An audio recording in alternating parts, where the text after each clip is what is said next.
Hello students, welcome to Rajasthan Akhada. मेरा नाम है सिद्धार्थ शर्मा और हम तैयारी कर रहे हैं आरएस मेंस के लिए। सब्जेक्ट मैनेजमेंट चल रहा है और अब तक 15 लेक्चर्स हो चुके हैं मैनेजमेंट के कंप्लीट। आज जो लेक्चर मैं आपको करवाने जा रहा हूँ वो लेक्चर नंबर 16 है और इस 16 लेक्चर का टॉपिक है मोटिवेशन थ्योरीज। मैं आपको सीधे लिए चलता हूँ सिलेबस की तरफ। सिलेबस देखेंगे कितने लेक्चर्स कंप्लीट हो चुके हैं, उनमें क्या क्या हमने कवर कर लिया है और आज के लेक्चर में हम क्या टॉपिक कवर करेंगे और आगे आने वाले लेक्चर्स में क्या कवर होने वाला है। 20 मार्क्स का मैनेजमेंट आता है। 5 क्वेश्चन जो है वो 2 मार्क्स के पूछे जाते हैं और 2 क्वेश्चन जो है वो 5 मार्क्स के पूछे जाते हैं। ठीक है। 15 वर्ड्स और 50 वर्ड्स में आपको आंसर लिखना होता है। उसी तरीके से मैं आपको फ्रेम करके हर एक डेफिनेशन, कैरेक्टरिस्टिक्स, प्रॉपर्टीज़ वगैरह वो सारी चीज़ समझाऊंगा।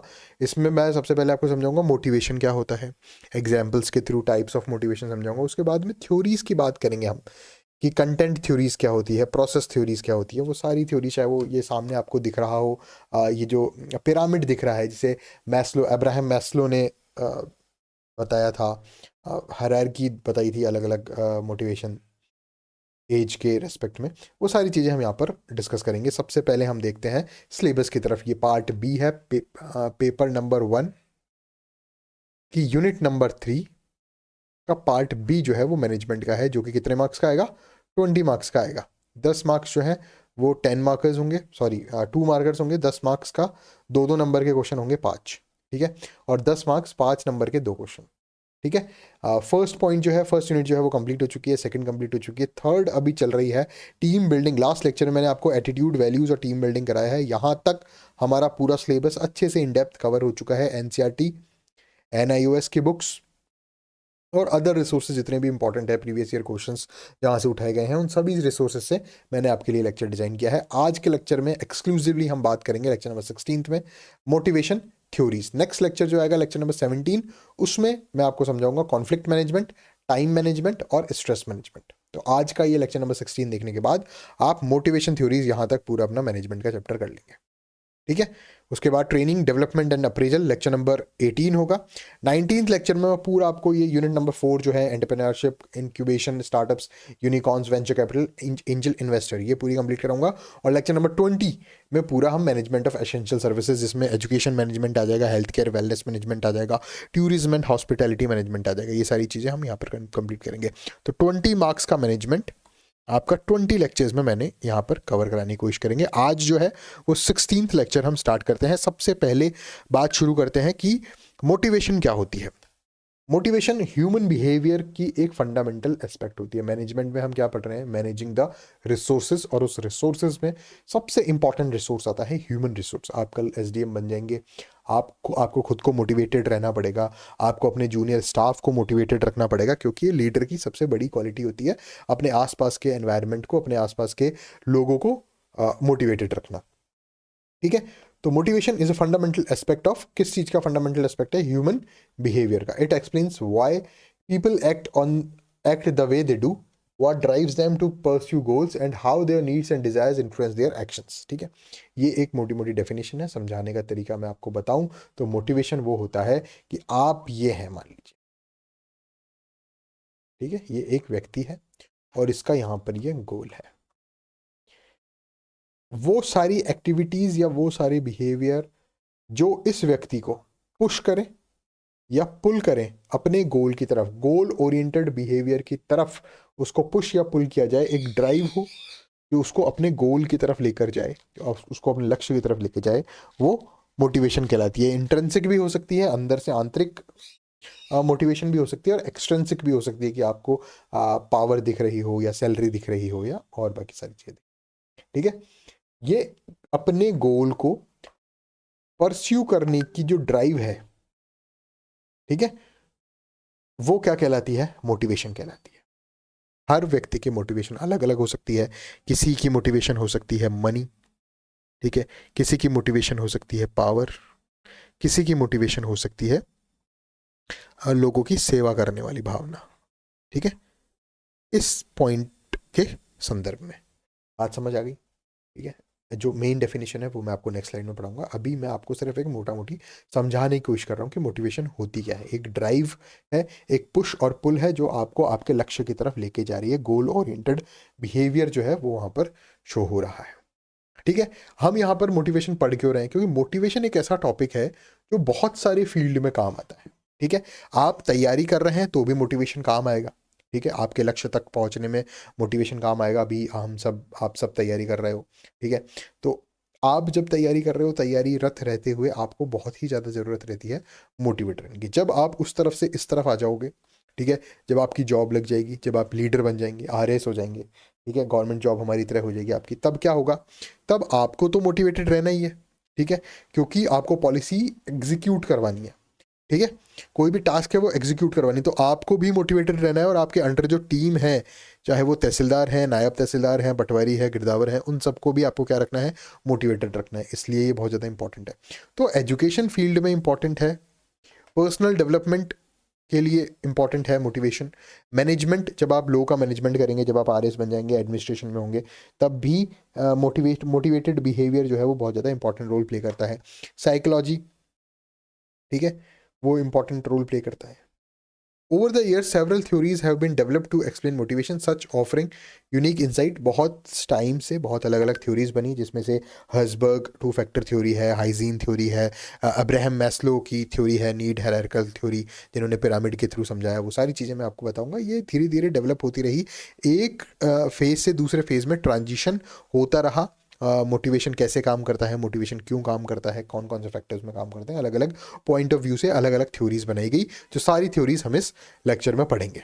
सबसे पहले ये जानने की कोशिश करते हैं, अभी तो सिर्फ हमने समझने की कोशिश की है कि मोटिवेशन होता क्या है। ठीक है, ये एक ड्राइव है, ये एक पुश है, पुल है, किसकी तरफ? गोल ओरिएंटेड बिहेवियर की तरफ। आप आरएस बन जाते हैं, आपको एक पॉलिसी एग्जीक्यूट करानी है, तो आप अपने जितना भी जूनियर स्टाफ है उसको मोटिवेट करेंगे ताकि वो जल्दी से जल्दी उस पॉलिसी को ऑन ग्राउंड एग्जीक्यूट करें, या कोई भी काम हो। ठीक है, उन्हें टाइम टू टाइम आने का मोटिवेशन हो, वो सारी चीज़ें, इससे क्या होता है? एफिशिएंसी बढ़ती है। डन। तो ये सारी चीज़ें समझाने की, ये जो पूरी स्लाइड में आपको, ये एक इंट्रोडक्टरी स्लाइड थी, इससे कोई क्वेश्चन नहीं बन रहा है। आगे क्वेश्चन बनता है, what do you mean by motivation, और उसकी डेफिनेशन आपको एज इट इज़ यहाँ लिखनी है। Motivation is the internal process that initiate, ठीक है, या तो आप स्टार्ट कर रहे हो इस, ठीक है, क्या क्या स्टार्ट क्या करना है? बिहेवियर। अगर इसको अच्छे से लिखते हैं, थोड़ा अच्छे से फ्लो चार्ट बना के मैं आपको समझाने की कोशिश करता हूँ। ठीक है,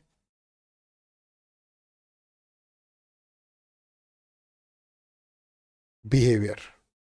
अब या तो बिहेवियर आप स्टार्ट कर रहे हैं, इनिशिएट कर रहे हैं, ठीक है, किस चीज का बिहेवियर है ये? गोल के प्रति, लक्ष्य के प्रति। गोल ओरिएंटेड बिहेवियर को इनिशिएट करना, या उसको गाइड करना, या उसको सस्टेन करना, ये क्या कहलाता है? मोटिवेशन कहलाता है। यहां पर मैं थोड़ा सा एग्री नहीं कर रहा इस बात से कि इंटरनल प्रोसेस है। ठीक है, ये एक्सटर्नल भी हो सकती है। हाँ, होता इंटरनल प्रोसेस ही है, लेकिन एक्सटर्नली एक्टिवेटेड भी हो सकती है। जो इनके इन्फ्लुएंसिंग फैक्टर्स हैं वो एक्सटर्नल भी हो सकते हैं, इंटरनल भी हो सकते हैं, लेकिन मोटिवेशन एक आंतरिक प्रक्रिया है, आपके अंदर होने वाली प्रक्रिया है, जो आपको क्या करती है? आपके अंदर गोल ओरिएंटेड बिहेवियर को इनिशिएट करता है। ठीक है, जैसे मान लीजिए आप कोई काम नहीं कर रहे, आप इस टाइम आपका वर्क एफिशिएंसी 0 है, आपके पास कोई काम नहीं है। अब मान लीजिए आपको एक काम दिया गया कि आपको क्या करना है? 10 पेड़ लगाने हैं। ठीक है, ये आपको क्या दे दिया गया? गोल दे दिया गया। एक बहुत ही अच्छे एग्जांपल के थ्रू मैं आपको समझा रहा हूँ। आपका टारगेट क्या है? 10 पेड़ लगाने हैं। अब इस काम को करने के लिए आपको जो एनर्जी दी जाएगी, जो गोल ओरिएंटेड बिहेवियर किया जाएगा, वो कैसे दिया जाएगा? आपको कुछ ना कुछ लालच दिया जाएगा कि आपको पर ट्री इतना पैसा मिलेगा। तो इस वजह से आपने क्या किया? वो जो गोल ओरिएंटेड बिहेवियर है वो इनिशिएट कर दिया। ठीक है, या फिर उसको गाइड कर देंगे आप कि भाई इस तरह लगा सकते हो आप, या फिर उसको सस्टेन कर देंगे कि भाई पैसा मिल रहा है या ऐसा कुछ हो रहा है। तो इस तरह से मनी को एक रास्ता बनाते हुए आपने क्या कर दिया? गोल ओरिएंटेड बिहेवियर को क्या किया? इनिशिएट किया, या फिर गाइड किया, या फिर सस्टेन किया। ठीक है, तो बात यहां पर कंक्लूजन क्या निकल के आता है कि मोटिवेशन जो है वो एक इंटरनल प्रोसेस है, एक आंतरिक प्रक्रिया है, जो आपके अंदर गोल ओरिएंटेड बिहेवियर को या तो इनिशिएट करता है, या गाइड करता है, या सस्टेन करता है। ठीक है, अब इसके अंदर बहुत सारी ये जो बिहेवियर यहाँ पर एक्टिवेट होगा, इसके लिए बहुत सारी फोर्सेस काम करती हैं। वो बायोलॉजिकल भी हो सकती हैं, ऐसा कहा जा सकता है कि भाई आप अगर ये 10 ट्री लगाएंगे तो आपको खाना मिलेगा, तो ये एक बायोलॉजिकल फोर्स हो गई, ठीक है। इमोशनल फोर्स भी हो सकती है कि आपको ये कहा जाए कि भाई 10 ट्री लगाना बहुत इंपॉर्टेंट है, पर्यावरण के लिए बहुत अच्छा, आपको इमोशनल कर दिया गया, तो एक इमोशनल फोर्स भी हो सकती है उसके पीछे, जैसे मैंने मॉनेटरी फोर्स बताई थी कि आपको पैसे मिलेंगे। तीसरा सोशल फोर्स हो सकती है कि आप अगर ये 10 ट्री लगाएंगे तो समाज में आपका बहुत अच्छा नाम होगा। आज भी ऐसा होता है कि आप देखेंगे कि किसी के घर में अगर गार्डन है बाहर, तो एक अच्छा सिंबल माना जाता है कि भाई आपके घर के बाहर गार्डन है, ठीक है, गाड़ियों के लिए पार्किंग नहीं है, आपके घर में पेड़ पौधे लगे हुए हैं। तो ये एक सोशल फोर्स होगी। इसके अलावा कॉग्निटिव फोर्स, ठीक है, कि आप ये सोचें कि भाई अगर आप ये काम करेंगे तो आपको बहुत अच्छा रिजल्ट मिलेगा कॉग्निटिवली। डन। तो ये कुछ फोर्सेस हैं जो उस बिहेवियर को एक्टिवेट करते हैं। किस टाइप के बिहेवियर को? गोल ओरिएंटेड बिहेवियर को। डन। तो ये पूरी चीज़ मैंने आपको यहाँ पर समझाने की कोशिश की, मोटिवेशन क्या होती है। मैं आपको एक बार वापस रिवीजन करा देता हूँ, ठीक है।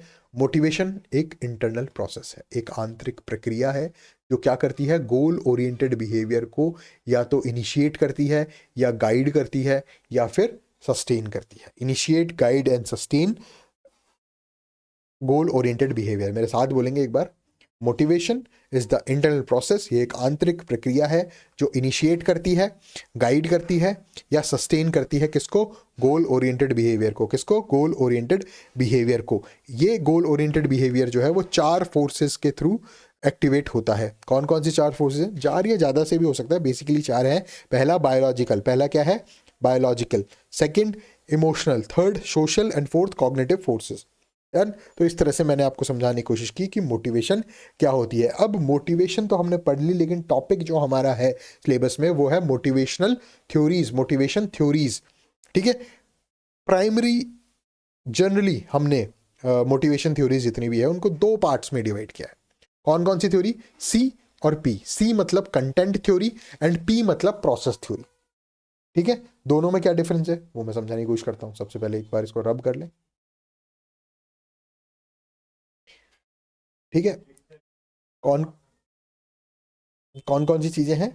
कंटेंट थ्योरी और प्रोसेस थ्योरी। डन। सी और पी आप याद रखिए, मोटिवेशन थ्योरीज MT कौन कौन सी हैं? 2, सी और पी। सी मतलब कंटेंट एंड पी मतलब प्रोसेस। क्या डिफरेंस है दोनों में? सी एंड पी, ठीक है। सी जो है वो बेसिकली फोकस करता है व्हाट, क्या, क्वेश्चन मार्क, ठीक है। और पी जो है, पी का मतलब प्रोसेस, प्रोसेस फोकस करता है हाउ, हाउ मतलब कैसे, ठीक है। मतलब कंटेंट थ्योरी वो थ्योरी है जो फोकस कर रही है कि क्या चीज ऐसी है जो लोगों को मोटिवेट कर रही है, ठीक है। वो बायोलॉजिकल फोर्स है, वो इमोशनल फोर्स है, वो सोशल फोर्स है, वो मनी है, वो एजुकेशन है, वो सोशल प्रेस्टीज है, वो क्या चीज़ है, ठीक है। तो जितनी भी कंटेंट थ्योरीज हम पढ़ेंगे, एक कंटेंट थ्योरी जो अब्राहम मैस्लो ने दी वो एक कंटेंट थ्योरी थी, ठीक है। उस पर फोकस हो रहा है क्या, ठीक है, क्या चीज़। दूसरी जो थ्योरी है वो होती है, दूसरी टाइप की जो थ्योरीज है वो है प्रोसेस थ्योरीज, ठीक है। प्रोसेस मतलब हाउ, कैसे, ठीक है। मोटिवेशन कैसे काम कर रहा है, कि अगर आप इस पर्टिकुलर चीज़ की तरफ मोटिवेट हो रहे हैं, और अगर ये फोकस किया गया कि क्या मोटिवेट कर रहा है आपको इस पर्टिकुलर गोल के लिए, तो वो जो थ्योरी हो जाती है वो हो जाती है कंटेंट थ्योरी। और अगर वो जो थ्योरी है वो ये फोकस कर रही है कि किस तरह आप इसकी तरफ पुश या पुल हो रहे हैं, क्या ड्राइव कर रहा है आपको, कैसे आप ड्राइव हो रहे हैं, तो उस तरह के जो मेंटल प्रोसेसेस हो रहे हैं, जो एफर्ट आप किस तरह से लगा रहे हैं, चूजिंग एक्शंस जो आप कर रहे हैं, कौन कौन से एक्शंस आपने यूज किए, कैसे आप उस पर्टिकुलर गोल ओरिएंटेड बिहेवियर की तरह पुश या पुल किए जा रहे हैं, उस वो जो थ्योरी है वो काम करती है प्रोसेस थ्योरीज में, ठीक है।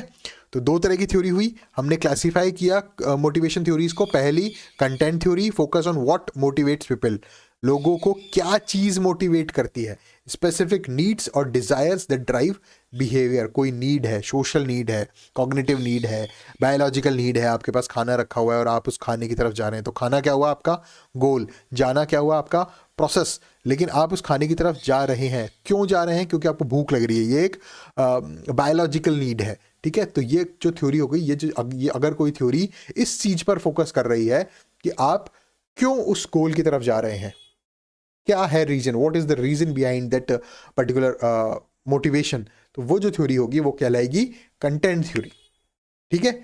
प्रोसेस थ्योरी क्या होती है, focus on how motivation occurs, किस तरह से मोटिवेशन ऑकर हुआ, ठीक है, क्या ऐसे मेंटल प्रोसेस हुए, क्या ऐसा थॉट प्रोसेस हुआ कि आपको वो एक्शंस यूज करने पड़े जिसके लिए आप इस गोल की तरफ अट्रैक्ट हुए, और वो आपके जो एफर्ट है वो सस्टेन आप करते रहे, आपको आरएस बनना है, क्यों बनना है, अगर इस चीज पर थ्योरी बनाई जाएगी तो वो होगी कंटेंट थ्योरी।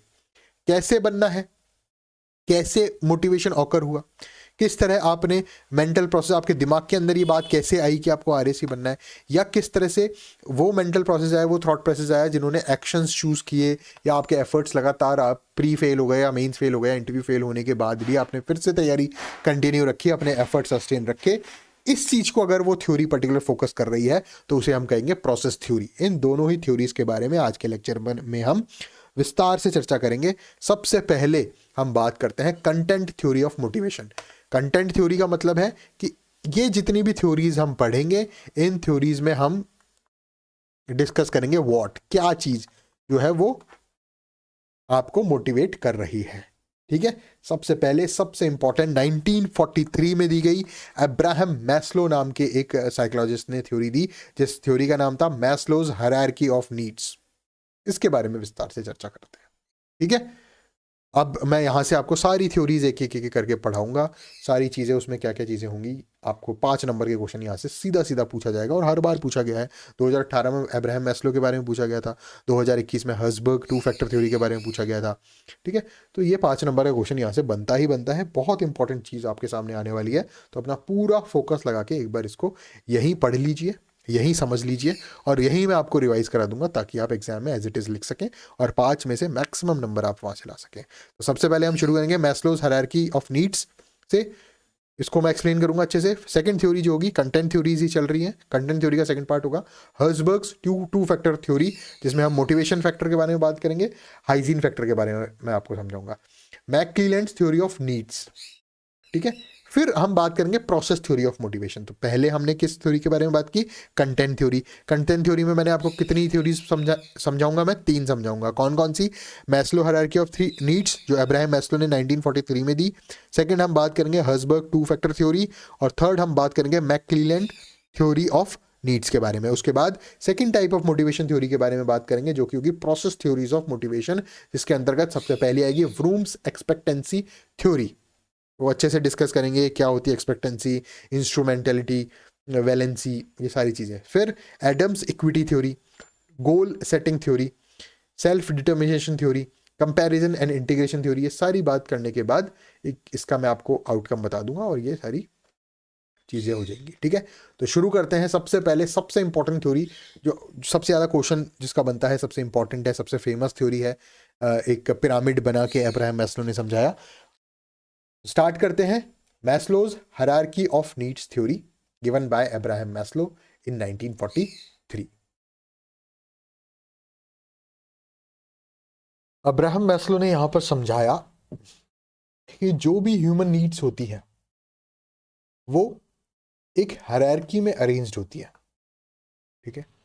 मतलब एक कंप्लीट होने के बाद दूसरी, दूसरी के बाद तीसरी, तीसरी के बाद चौथी। ऐसा नहीं है मान लीजिए ये नीड नंबर 1 है, ये नीड नंबर 2, ये नीड नंबर 3, ये नीड नंबर 4। ऐसा नहीं होगा कि आपकी नीड फर्स्ट कंप्लीट होने के बाद आप सीधे नीड नंबर 3 पे चले जाएंगे या नीड 4 पे चले जाएंगे। नहीं, ये एक हायरार्किकल बेसिस में होता है कि नीड नंबर सबसे पहले एक व्यक्ति को जिंदा होते ही, जैसे ही उसका जीवन शुरू होता है, तब उसको नीड 1 चाहिए, फिर उसके बाद वो आगे बढ़ेगा नीड 2 की तरफ, देन नीड 3 की तरफ, एंड देन नीड 4 की तरफ।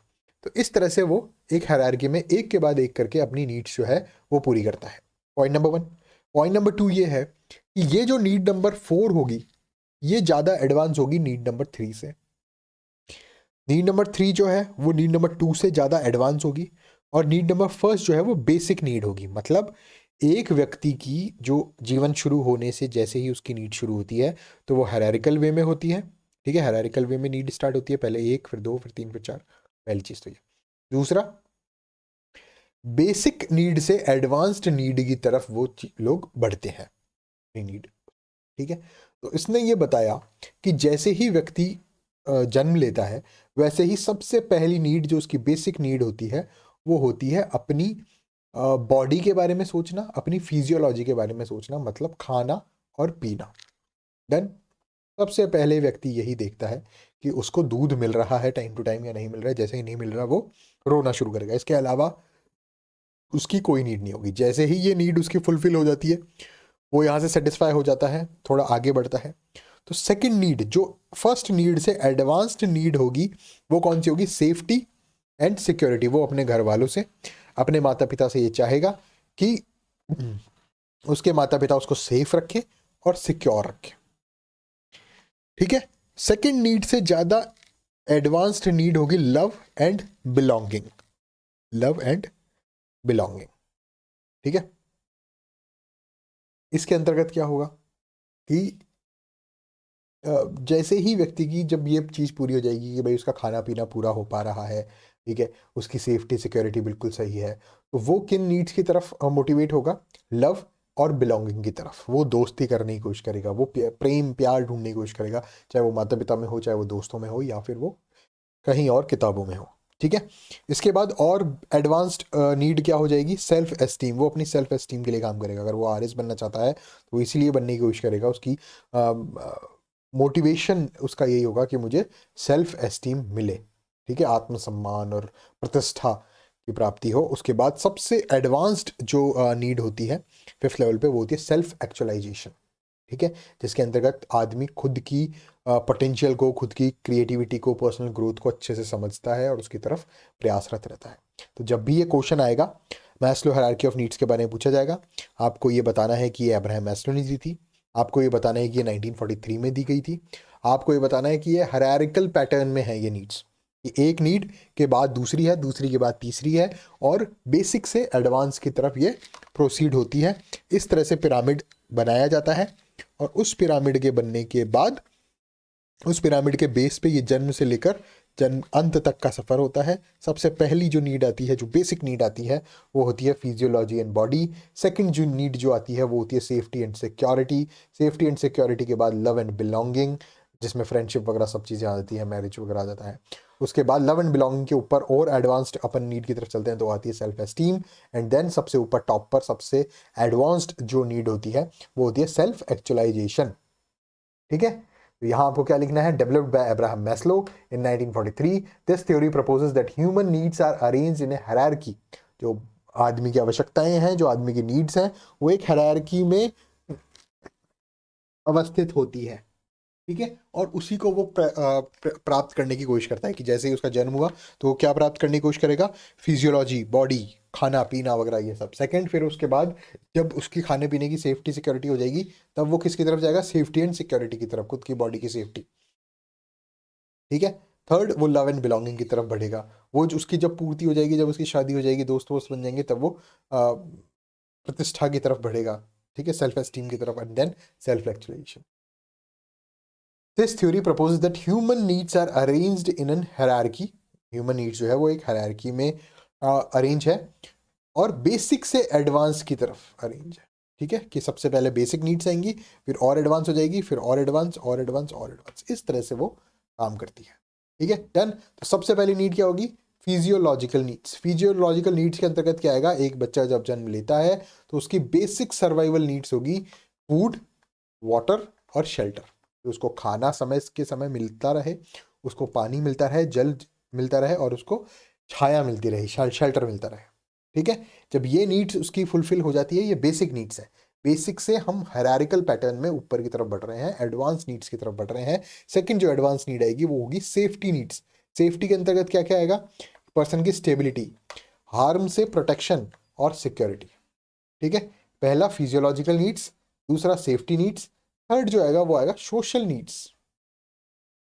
ठीक है, सोशल नीड्स मतलब दोस्ती, फ्रेंडशिप। फिर उसके बाद बिलोंगिंग, किसका किससे संबंध है, रिलेटिव्स वगैरह, ठीक है, कजन्स वगैरह, सिबलिंग्स। थर्ड, लव, प्रेम की तरफ, ठीक है, कि सोसाइटी की तरफ जो नीड्स हैं वो सोशल नीड्स आएगी। तो सबसे पहली नीड क्या होगी, फिजियोलॉजिकल नीड, मतलब खाना पीना और रहना, शेल्टर। सेकंड जो उससे एडवांस नीड है वो है safety need, safety and security, ठीक है, इसके अंतर्गत क्या क्या आएगा, security, stability and protection from harm. Third जो उससे एडवांस नीड है वो क्या है, सोशल नीड, ठीक है, सोशल नीड के अंतर्गत क्या आएगा, love, belonging, friendship and acceptance. इससे ऊपर एस्टीम नीड्स, एस्टीम नीड्स के अंतर्गत क्या आएगा, सेल्फ रेस्पेक्ट, रिकॉग्नाइजेशन और स्टेटस, ठीक है। इसकी सेल्फ एस्टीम की तरफ आपको प्रयासरत रहना है, ये सोशल नीड से ज़्यादा एडवांस नीड है, ठीक है। कौन कौन सी हो गई, एक तो आत्मसम्मान हो गया, सेल्फ रेस्पेक्ट, दूसरा स्टेटस, सोशल स्टेटस, सबको पता हो कि भाई आप क्या चीज़ हो, ठीक है। ये चीज़ें कब मिलती हैं, रिकॉग्निशन, ये सब चीज़ें कब मिलती है, जब आप कोई पोस्ट प्राप्त कर लो, या फिर आपकी अर्निंग अच्छी हो, या फिर आपका बिजनेस अच्छा चल रहा हो, ठीक है, कुछ ना कुछ ऐसा काम किया जाए, आप कोई बहुत अच्छा कॉम्पिटिटिव एग्जाम निकालो, क्लियर करो, या आपकी नॉलेज बहुत अच्छी हो, तो उससे आपकी सेल्फ एस्टीम नीड जो है वो फुलफिल होती है। तो ये एक एडवांस नीड है। और सबसे एंड में जो नीड आती है वो है self actualisation, realising one's full potential, creativity and personal growth. और 5 नंबर का क्वेश्चन यहाँ से पूछा जाएगा, क्वेश्चन सीधा सीधा आएगा, explain Maslow's hierarchy of needs theory. आपको लिखना है, ये अब्राहम मैस्लो ने दी थी, 1943 में दी थी। इसके अनुसार नीड्स जो है वो हायरार्की में होती है, एक के बाद एक होती है, और बेसिक से एडवांस की तरफ बढ़ती है। जैसे बेसिक नीड फुलफिल होती है तो वो एडवांस नीड की तरफ जाती है। आपको साइड में ये डायग्राम बनाना ही बनाना है, इस डायग्राम को याद कर लीजिए। सबसे नीचे फिजियोलॉजी, बॉडी, जिसके अंतर्गत क्या आती है, food, water and shelter. Second आता है safety and security, protection from harm. Third level पे आता है सोशल नीड्स, जो love, belonging, friendship and acceptance वाली बात आती है। फोर्थ आता है सेल्फ एस्टीम, आत्मसम्मान की बातें, ठीक है। And fifth, last but not the least, वो आती है सेल्फ एक्चुअलाइजेशन, सबसे इंपॉर्टेंट नीड, सबसे एडवांस्ड नीड, ठीक है। जब स्पिरिचुअल इंटेलिजेंस के बारे में आप बिहेवियर में पढ़ेंगे तब वहाँ पे आप देखेंगे कि ये इस तरह काम करता है, ठीक है। 5 नीड्स बताई अब्राहम मैस्लो ने, डन। कब बताई, 1943 में बताई। कैसे बताई, हायरार्की में बताई। हायरार्की में क्या, बेसिक से लेकर एडवांस तक। बेसिक नीड जो है वो जन्म लेते ही आपकी शुरू हो जाती है, खाना पीना रहना, ठीक है। फिर उसके बाद एडवांस नीड आती है safety and security, stability, protection from harm. Third उससे एडवांस नीड आती है सोशल नीड्स, जिसमें लव, बिलोंगिंग, फ्रेंडशिप, एक्सेप्टेंस आता है। फोर्थ नीड आती है एस्टीम नीड, सेल्फ एस्टीम, जिसमें सेल्फ रेस्पेक्ट, रिकॉग्निशन, स्टेटस आता है। फिफ्थ आता है सेल्फ एक्चुअलाइजेशन, जिसमें आदमी अपनी स्वयं की पूरी क्षमता को पहचानता है, अपनी क्रिएटिविटी को पहचानता है और अपनी पर्सनल ग्रोथ पे ध्यान देता है, ठीक है। ये एक इंपॉर्टेंट पॉइंट थी। सेकंड, कंटेंट थ्योरी में ही हम पढ़ रहे हैं। कंटेंट थ्योरी कौन सी थ्योरी होती है, कंटेंट थ्योरी वो थ्योरी होती है जिसमें फोकस किया जाता है व्हाट पे, क्या क्या ऐसी नीड्स है जिसके लिए आपको मोटिव होना पड़ रहा है। इसमें जो फोकस होता है वो नीड्स पे होता है, और प्रोसेस थ्योरी में फोकस जो होता है वो प्रोसेस पे होता है कि किस तरह आप मोटिवेट हो रहे हो। तो अभी जो मैं आपको पढ़ा रहा हूँ 3 थ्योरीज, वो कौन कौन सी है, Maslow's hierarchy of needs theory. Second, Herzberg 2 factor theory, जिसमें मोटिव फैक्टर्स और हाइजीन फैक्टर्स होंगे। और थर्ड, ब्रूम्स एक्सपेक्टेंसी थ्योरी। ये तीनों थ्योरीज कौन सी है, कंटेंट थ्योरी। इसमें हम फोकस करेंगे क्या चीज़ें, क्या फैक्टर्स आपको मोटिवेट कर रहे हैं। तो यहाँ पर क्या फैक्टर्स मोटिवेट कर रहे हैं, अब्राहम मैस्लो ने क्या कहा, हायरार्की में नीड्स हैं जो बेसिक से लेकर एडवांस की तरफ जाती है। पहली है फिजियोलॉजी नीड, सेकंड है सेफ्टी नीड, थर्ड है सोशल नीड, फोर्थ है self esteem need and fifth है self actualisation. Topic complete. Second हम चलते हैं सीधे, मैं आपको लिए चलता हूँ Herzberg 2 factor theory, motivation hygiene theory की तरफ, ठीक है। ये एक स्लाइड बीच में और है, इसको भी समझा देते हैं, ठीक है। ये क्या कह रहा है, वही सारी चीज़ें कह रहा है जो चीज़ें मैंने आपको यहाँ समझाने की कोशिश की। क्या है, फर्स्ट लाइन है, people are motivated to fulfil lower level needs before moving on to higher level ones. ये जो मैंने आपको यहाँ पर समझाई वही बात लाइन में की हुई है कि ऐसा नहीं होगा कि एक से आप सीधे 4 पे पहुंच जाएंगे। आप एक लेवल के बाद दूसरे लेवल पे पहुंचेंगे, दूसरे लेवल की नीड्स के बाद तीसरे लेवल की नीड्स फुलफिल करेंगे, और उसके बाद फोर्थ लेवल की नीड्स पूरी करेंगे। अब्राहम मैस्लो ने तो ऐसा कहा था। ऐसा नहीं होगा कि जैसे ही आप खाना पीना आपका शुरू हुआ और फिजियोलॉजी और बॉडीली नीड्स आपकी कंप्लीट होते ही आप सेल्फ एक्चुअलाइजेशन की तरफ नहीं बढ़ेंगे, ठीक है। या ऐसा नहीं होगा कि आपकी फ्रेंडशिप और ये सब आपने कर लिया और आप सीधे ही सेल्फ एक्चुअलाइजेशन की तरफ बढ़ गए, नहीं। आप हर एज पे पर एक पर्टिकुलर टाइप ऑफ नीड्स को फील करेंगे और मोटिवेट होंगे उस तरह की नीड्स को फुलफिल करने के लिए। देन ऐसा नहीं होगा कि बेसिक से सीधे आप most advance need self actualisation की तरफ पे जंप करके, वो एक के बाद एक होगा, हायरार्की में होगा, स्टेप बाय स्टेप होगा, ठीक है। For example, an employee won't be motivated by recognition if they are worried about job security.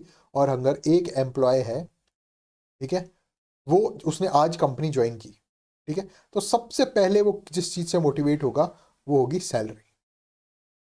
वो इस चीज से मोटिवेट नहीं होगा कि मैं कोई बहुत अच्छा काम कर दूं जिसके लिए मेरे को तारीफ मिल जाए, रिकॉग्निशन या सेल्फ एस्टीम के लिए वो काम नहीं करेगा। उसकी फर्स्ट नीड होगी सैलरी, उसकी फर्स्ट नीड होगी physiological need, safety and security वाली नीड। और ये जब फुलफिल हो जाएगी, ये जब उसको प्रॉपर आ रही होगी, उसके बाद वो बात करेगा हायर नीड्स की। तो इस थ्योरी से हमें ये शिक्षा मिलती है, ये आउटकम निकल के आता है, ये इम्प्लीकेशन है इस थ्योरी की कि मैनेजर्स जो है वो बेसिक नीड पहले फुलफिल करें अपने एम्प्लॉयज़ की before focusing on higher level motivator. सबसे पहले बेसिक नीड फुलफिल होनी चाहिए, सैलरी वाली नीड फुलफिल होनी चाहिए। उसके बाद आप सेल्फ रिकॉग्निशन और स्टेटस और प्रेज वगैरह उन सारी चीज़ों को फुलफिल किया जाएगा। डन हो गई बात। अच्छे से मैंने आपको समझाने की कोशिश की, कम से कम टाइम लेकर ज़्यादा से ज़्यादा समझाने की मैंने आपको कोशिश की है। मैस्लोज हायरार्की ऑफ नीड्स सबसे इंपॉर्टेंट है क्योंकि second content theory of motivation आती है हर्जबर्ग टू फैक्टर थ्योरी। अब टू फैक्टर यहां पर कौन कौन से हैं? पहला है मोटिवेशन, दूसरा है हाइजीन। किसने दी थी ये? हर्जबर्ग ने दी थी। हर्जबर्ग का पूरा नाम क्या है? फेडरिक हर्जबर्ग, ठीक है। इसने क्या दिए? इसने दो फैक्टर दिए। पहला फैक्टर दिया मोटिवेटर्स, ठीक है, और दूसरा दिया हाइजीन। ये दोनों फैक्टर्स मोटिवेशन का काम करते हैं, ठीक है। ये दोनों फैक्टर्स मिलके मोटिवेट कैसे करते हैं, किस तरह करेंगे वो हम आपको आगे समझाएंगे। हाइजीन फैक्टर्स कौन कौन से हैं, किस तरह ये मोटिवेट करते हैं, और मोटिवेटर्स कौन कौन से हैं और किस तरह ये मोटिवेट करते हैं, वो मैं अभी आपको समझाऊंगा। के बाद हम इस तरह पढ़ेंगे मैक्क्लेलैंड थ्योरी ऑफ नीड्स और व्रूम्स एक्सपेक्टेंसी थ्योरी। ये सारी चीज़ें मैं आपको पढ़ाऊंगा। तीन थ्योरी है कंटेंट में, सी और पी, ठीक है। Content theory, process theory. Content theory में कौन कौन सी पढ़ाई मैंने अभी तक? सबसे पहले पिरामिड वाली थ्योरी, ठीक है। किसने दी थी? मैस्लो ने दी थी, अब्राहम मैस्लो ने दी थी 1943 में। सेकंड थ्योरी कौन सी है? To factor theory. To factor theory किसने किसने दी? फेडरिक हर्जबर्ग ने दी। और थर्ड कौन सी है? मैक्क्लेलैंड थ्योरी, ठीक है। इसमें तीन फैक्टर्स हैं, वो भी पढ़ेंगे। तो सबसे पहली ये पिरामिड वाली थ्योरी आपको समझ में आ गई। पिरामिड वाली थ्योरी में कितने फैक्टर्स हैं? 5 हैं। कौन कौन सी नीड्स है? सबसे पहले खाना पीना, फिजियोलॉजिकल नीड्स। उसके बाद सेफ्टी एंड सिक्योरिटी वाली नीड। उसके बाद थर्ड नीड कौन सी है? सोशल बिलोंगिंग वाली need, social needs. Fourth need है सेल्फ एस्टीम, और फिफ्थ नीड है सेल्फ एक्चुअलाइजेशन। बात समझ आ गई? पिरामिड वाली थीम कंप्लीट है, पिरामिड वाली थ्योरी। सेकंड थ्योरी जो है उसमें दो ही फैक्टर्स हैं, पहला मोटिव एंड हाइजीन। इस तरह से काम करते हैं, पढ़ते हैं, ठीक है। किसने दी थ्योरी? फेडरिक हर्जबर्ग ने दी। इस थ्योरी के अंतर्गत कितने फैक्टर्स बताए गए? उसने कहा दो फैक्टर हैं, और इन दो फैक्टर की वजह से ही आपको आप मोटिवेट फील करते हो। कौन कौन से दो फैक्टर बताए उन्होंने? पहला फैक्टर बताया मोटिव फैक्टर, मोटिवेटर्स जिसको कहा गया, और दूसरा हाइजीन फैक्टर्स। तो शुरू करते हैं, हाइजीन फैक्टर क्या होते हैं और मोटिवेटर्स क्या होते हैं। अब यहाँ पर अच्छे से एक बार समझने की कोशिश करना हाइजीन फैक्टर्स को और मोटिवेटर्स को। देखिए, पहले आपको मोटिवेटर समझा देता हूँ, फिर हाइजीन समझाऊंगा। आप एक व्यक्ति हैं, ठीक है। कुछ चीजें आपके पास ऐसी होंगी जिनकी वजह से आप आगे बढ़ेंगे, ठीक है, गोल की तरफ बढ़ेंगे। कहाँ बढ़ेंगे? गोल की तरफ बढ़ेंगे। और कुछ चीजें ऐसी होंगी जो आपके पास हो तो ठीक है, लेकिन अगर उनकी एब्सेंस है, वो नहीं होती है, तो आप गोल की तरफ नहीं बढ़ पाएंगे, ठीक है। मतलब जिन फैक्टर्स की वजह से जिन फैक्टर्स के होने की वजह से आप गोल की तरफ बढ़ रहे हो, वो फैक्टर्स क्या कहलाएंगे? मोटिवेटर्स। जो और वो फैक्टर्स जिनके होने से कोई फर्क नहीं पड़ रहा, अगर वो फैक्टर्स आपके पास हैं तो ठीक है, वेल एंड गुड, कोई बात नहीं। लेकिन अगर वो फैक्टर्स नहीं है, उनकी एब्सेंस है, तो वो आपको डिससेटिस्फाई करेंगे, वो आपको मोटिवेट नहीं होने देंगे। ऐसे फैक्टर्स को क्या कहा जाता है? Hygiene factors. एक बार फिर मैं आपको समझा देता हूँ सरल शब्दों में, उसके बाद हम टेक्स्ट पढ़ेंगे। ऐसे फैक्टर्स, ऐसी नीड्स, ऐसी चीज़ें, ऐसी क्वालिटीज़ जिनके होने की वजह से आप अपने गोल की तरफ निरंतर अग्रसर होते हो, जैसे पैसा हो गया या कोई भी और फैक्टर। कि आप आरएस की तैयारी कर रहे हैं, आप खुद एनालाइज कीजिए कि ऐसा कौन सा फैक्टर है जो आपको मोटिवेट करता है आरएस की तैयारी करने के लिए। वो जितने भी फैक्टर्स हैं उनको आप कहेंगे मोटिवेटर्स। डन। कुछ ऐसे भी फैक्टर्स होंगे जो आपकी लाइफ में हैं, लेकिन वो हैं तो कोई बात नहीं, लेकिन अगर वो फैक्टर्स नहीं हैं, अगर उन फैक्टर्स की एब्सेंस है, तो आप आरएस की तैयारी की तरफ मोटिवेट नहीं होंगे। ठीक है, उन फैक्टर्स को कहा जाता है हाइजीन फैक्टर। डन। जैसे आप यहाँ पर देख रहे हैं कि आपके पास बुक्स वगैरह है, तो आप मोटिवेटेड है। अब जैसे मान लीजिए स्टडी टेबल आपके पास है, ठीक है, अच्छी बात है, कोई बात नहीं, लेकिन अगर स्टडी टेबल नहीं है तो आपको थोड़ा सा एक सेटबैक लगेगा, तो वो हाइजीन फैक्टर में आता है। ये सिर्फ एक एग्जांपल दिया मैंने, एग्जैक्ट एग्जांपल्स इसकी हम बात करेंगे। बात समझ में आ गई? ऐसे फैक्टर्स जिनकी होने की वजह से आप मोटिवेट होते हो, तो वो क्या कहलाते हैं? मोटिवेटर्स कहलाते हैं। ऐसे फैक्टर्स जिनके होने की वजह से आपको कोई फर्क नहीं पड़ता, लेकिन उनके ना होने की वजह से, उनके एब्सेंस की वजह से आप नेगेटिवली अफेक्ट होते हो, आप अपने गोल की तरफ नहीं पहुंच पाते, आप मोटिवेटेड नहीं रह पाते, तो उसे क्या कहते हैं? उसे कहते हैं हाइजीन फैक्टर्स। डन। तो मोटिवेटर्स क्या है? अचीवमेंट। आपने टेस्ट सीरीज दी, आपके टेस्ट सीरीज में 200 में से 110 नंबर आए प्री में, ठीक है, तो वो एक अचीवमेंट है। जैसे ही आपका अचीवमेंट होगा, आप आरएस की तरफ मोटिवेट होंगे। रिकॉग्निशन, आपके 110 नंबर आए और कोचिंग में खड़े होकर सिद्धार्थ सर ने कहा बहुत बढ़िया, अगर इसी तरीके से आप तैयारी करते रहोगे तो आप एक दिन एसडीएम जरूर बनोगे। रिकॉग्निशन हुआ पूरी क्लास के सामने, ठीक है, तो ये क्या हुआ? मोटिवेशन हुआ। वर्क इटसेल्फ, आपने सोचा कि आज दिन में एक बुक पढ़ना कंप्लीट करना है, ये बुक मैं आज कंप्लीट कर लूंगा, या ये 10 लेक्चर जो सिद्धार्थ सर ने पढ़ाए हैं ये मैं पूरा रिवाइज कर लूंगा, पढ़ लूंगा, तो काम पूरा आपका शाम तक हो जाता है, तो वो एक मोटिवेटिंग फैक्टर है। ठीक है। Responsibility, advancement, these factors lead to satisfaction and motivation. ये जितने भी फैक्टर्स होंगे, अगर आप इनसे सेटिस्फाई हो रहे हो, इनके होने से, तो आपको मोटिवेशन मिलेगी। इन सारे फैक्टर्स को कहा जाता है मोटिवेटर्स। क्या कहा जाता है? मोटिवेटर्स। जिन फैक्टर्स की वजह के होने की वजह से आप मोटिवेटेड फील करते हो, सेटिस्फाइड फील करते हो, उन फैक्टर्स को कहा जाता है motivators. Herzberg to factor theory का एक पार्ट, एक फैक्टर मोटिवेटर्स। कौन कौन से मोटिवेटर्स होते हैं, कौन कौन से फैक्टर्स होते हैं? अचीवमेंट, रिकॉग्निशन, वर्क इटसेल्फ, खुद का काम जो आपने किया है वो आपको दिखता है, जबकि मैंने 2 बार रिवीजन कर दिया सब्जेक्ट का, 3 बार रिवीजन कर दिया सब्जेक्ट का, तब क्या होता है? वो मोटिवेशन आपको मिलती है। रेस्पॉन्सिबिलिटी, एडवांसमेंट आपको मिलता है, आप दूसरे लोगों से ऊपर आते हो, आपकी रैंक अच्छी आती है कोचिंग में, या आपने प्री क्लियर किया होता है, आपको पता चल जाता है कि अब 6 लाख बच्चों में से आप टॉप 15,000 में हो, तब आपको मोटिवेटेड फील होता है। ठीक है। दूसरी तरफ आते हैं हाइजीन फैक्टर्स। जो फैक्टर्स हो तो कोई बात नहीं, लेकिन अगर फैक्टर्स ना हो तो आप मोटिवेटेड फील नहीं करते, डिससेटिस्फैक्शन आपको होता है, जिसमें सबसे प्राइमरी कंपोनेंट जो आता है वो आता है सैलरी। अगर आपको इंक्रीमेंट मिल रहा है, बोनस मिल रहा है, तो वो क्या है? वो एक मोटिवेटर है। लेकिन एक नॉर्मल सैलरी आपको मिल रही है, 1 लाख रुपए महीना आपको मिल रहा है आज भी, और अगले महीने भी 1 लाख रुपए मिल रहा है, तो that is a hygiene factor. ठीक है, वो है, मिल रहा है, सैलरी मिल रही है, ठीक है, कोई बात नहीं, वो मोटिवेट नहीं कर रहा आपको। लेकिन अगर सैलरी ना मिले किसी महीने, तो आप डीमोटिवेटेड हो जाओगे काम करने से। ऐसे फैक्टर्स जिनके होने की वजह से आपको कोई फर्क नहीं पड़ रहा, लेकिन जिनके ना होने की वजह से आपका मोटिवेशन नेगेटिवली अफेक्ट हो रहा है, आप डिससेटिस्फाई फील कर रहे हो, वो फैक्टर्स आपको मोटिवेट नहीं कर पा रहे हैं, उनको क्या कहेंगे? हाइजीन फैक्टर्स कहेंगे, जिसमें प्राइमरी फैक्टर आता है सैलरी। दूसरा, कंपनी पॉलिसीज। कंपनी पॉलिसीज अगर हैं तो कोई फर्क नहीं पड़ता, ठीक है, सारी कंपनीज में होती है, लेकिन अगर कंपनी पॉलिसीज नहीं होंगी, वर्किंग आज सेट नहीं होंगे, आपको 12-12 घंटे काम कराया जा रहा है, तो वो हाइजीन फैक्टर हो जाएगा, आप डीमोटिवेट हो जाएंगे।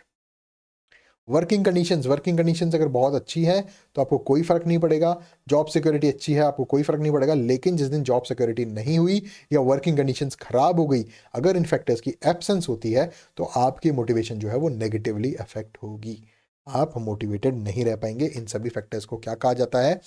हाइजीन फैक्टर्स कहा जाता है। These factors don't motivate. आपकी सैलरी आपको कभी भी मोटिवेट नहीं करती, आपके हाइक आपको मोटिवेट करेगा, आपका बोनस आपको मोटिवेट करेगा, इंक्रीमेंट आपको मोटिवेट करेगा, लेकिन सैलरी जो है, जो हर महीने सेम आ रही है, वो एक हाइजीन फैक्टर हो जाता है। ठीक है, सैलरी आ रही है, डजेंट मैटर, जिस दिन नहीं आई, जिस महीने, उस दिन आप डिससेटिस्फाई फील करोगे, उस दिन आप डीमोटिवेटेड फील करोगे। Factors don't motivate but there absence causes dissatisfaction. तो हसबर्ग भाई साहब ने हमें 2 फैक्टर्स दिए। उन्होंने कहा कि मोटिवेशन जो है वो 2 तरीके से काम करता है। कुछ फैक्टर्स के होने की वजह से आप मोटिवेटेड फील करते हो, जिन्हें मोटिवेटर्स कहते हैं, जिनके अंतर्गत आता है achievement, recognition, work itself, responsibility, advancement. कुछ फैक्टर्स ऐसे होते हैं जो हो तो कोई फर्क नहीं पड़ता, लेकिन उनकी एब्सेंस की वजह से आप मोटिवेट फील नहीं करते, उनकी एब्सेंस की वजह से आप डिससेटिस्फैक्शन फील करते हो। मतलब उनके होने की वजह से आप मोटिवेशन फील नहीं करते, लेकिन उनके ना होने की वजह से आप डीमोटिवेटेड फील करते हो। तो उन कंडीशंस का होना आवश्यक है आपको डीमोटिवेशन से बचाने के लिए, आपको डिससेटिस्फैक्शन से बचाने के लिए। मतलब ये फैक्टर्स भी होने चाहिए और ये फैक्टर्स भी होने चाहिए। ये फैक्टर्स आपको डीमोटिवेट, डिससेटिस्फाई होने से बचाएंगे और ये फैक्टर्स आपको मोटिवेट करेंगे। तो हसबर्ग ने 2 मोटिवेटर्स दिए, 2 फैक्टर्स दिए। पहला मोटिवेटर्स, दूसरा हाइजीन।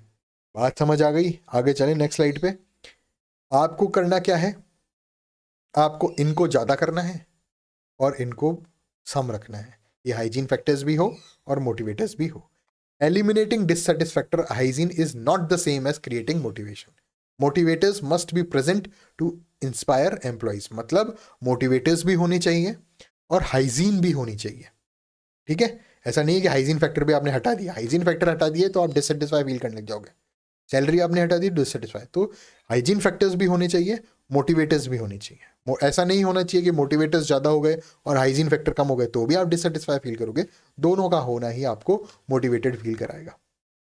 ठीक है? Motivators must be present to inspire employees and hygiene factor are also present to remove the dissatisfaction, to continue the motivation. Organization should focus on enriching jobs to include motivative factors, not just improving working conditions. ठीक है? ऐसा नहीं है कि hygiene factors पे ही focus कर रही है कंपनीज, या आप भी अगर अपने एम्प्लॉयज़ को, अपने आपके अंदर जो सबऑर्डिनेट्स वगैरह होंगे, कल आप एसडीएम बनेंगे तो एसडीएम बनने के बाद ऐसा ना हो कि आपके जो सबऑर्डिनेट्स हैं उनके आप हाइजीन फैक्टर्स पर ही ध्यान देते रहो, मोटिवेटर्स पर ध्यान ना दो। दोनों पे ध्यान देना है। उनकी वर्किंग कंडीशंस भी अच्छी होनी चाहिए, उनकी सैलरी भी मिलनी चाहिए टाइम टू टाइम, और जॉब सिक्योरिटी भी होनी चाहिए। साथ के साथ मोटिवेटिंग फैक्टर्स भी होनी चाहिए, रिकॉग्निशन होना चाहिए, स्टेटस वगैरह वो सारी चीज़ें मिलनी चाहिए, अचीवमेंट वगैरह वो सब शो होंगे, तब जाके एक मोटिवेटिंग एनवायरनमेंट जो है वो फील होगा।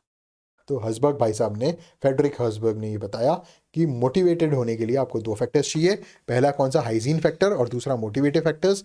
मोटिवेटिंग फैक्टर्स अगर होंगे, मोटिवेटर्स जिनको हम कहते हैं, तो आप क्या करोगे? सेटिस्फाई फील करोगे। ठीक है? सेटिस्फाई फील करोगे तो मोटिवेटेड फील करोगे। हाइजीन फैक्टर क्या है? जिनके होने की वजह से कोई फर्क नहीं पड़ता, फॉर एग्जांपल सैलरी हो गई या वर्किंग कंडीशंस हो गई, जॉब सिक्योरिटी हो गई, लेकिन अगर उनकी एब्सेंस हो जाती है कि जॉब सिक्योरिटी नहीं है या वर्किंग कंडीशंस अच्छी नहीं है या सैलरी किसी महीने नहीं मिली, तो आप मोटिवेटेड नहीं रह पाओगे। इनके ना होने की वजह से, इनकी एब्सेंस होने की वजह से आप डिससेटिस्फाई फील करोगे। ठीक है? तो हमने पहली पिरामिड थ्योरी पढ़ी। पिरामिड थ्योरी के अंदर मैंने आपको क्या बताया? मैंने नहीं बताया, अब्राहम मैस्लो साहब ने आपको बताया। कब बताया? 1943 में बताया। क्या बताया? कि जितनी भी नीड्स होंगी वो एक हायरार्किकल पैटर्न में होंगी और बेसिक नीड से एडवांस नीड की तरफ बढ़ेगी। एक नीड के बाद ही दूसरी नीड पूरी होगी, दूसरी के बाद तीसरी, तीसरे के बाद चौथी, चौथी के बाद पांचवी। कितनी नीड्स बताई उन्होंने? 5। पहली कौन सी बताई? पहली उन्होंने बताई फिजियोलॉजिकल नीड्स, खाना पीना। ठीक है? दूसरी बताई सेफ्टी एंड सिक्योरिटी। तीसरी बताई सोशल नीड्स। ठीक है? Love, belonging, friendship. Fourth need उन्होंने बताई सेल्फ एस्टीम, और फिफ्थ बताई सेल्फ एक्चुअलाइजेशन।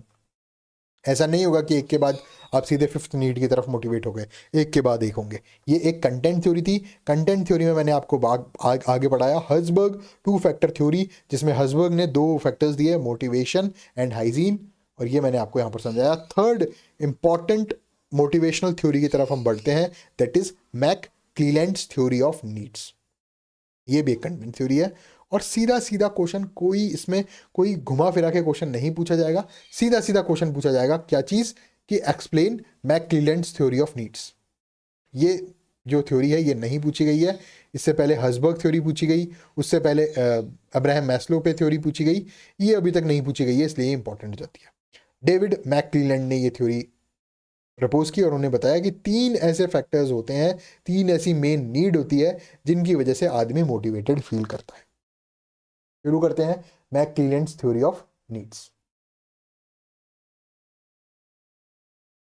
मैकक्लीलैंड की जो थ्योरी थी वो नीड्स के ऊपर बेस्ड थी, ठीक है। और ये एक कंटेंट थ्योरी है, जैसा कि मैं आपको ऑलरेडी पहले बता चुका हूँ, ठीक है। कंटेंट थ्योरी का मतलब कि मोटिवेशन, उसका जो उस थ्योरी का जो फोकस होता है वो होता है कैसे पर, क्या, क्यों हो रहा है, ये कैसे हो रहा है, ठीक है। व्हाट पर फोकस होता है, ठीक है। तो डेविड मैकक्लीलैंड ने जो मोटिवेशन प्रपोज किया, ये बताया अपनी थ्योरी के अंतर्गत कि मोटिवेशन जो है वो 3 मेन नीड से ड्राइव होता है, ठीक है। आपका मोटिवेटेड और डीमोटिवेटेड होने के पीछे 3 कारण होते हैं। क्या कौन कौन से होते हैं, आप ये याद रख लीजिए। मैकक्लीलैंड ने बताया आप, A for achievement, need for achievement, second need for affiliation, and third need for power.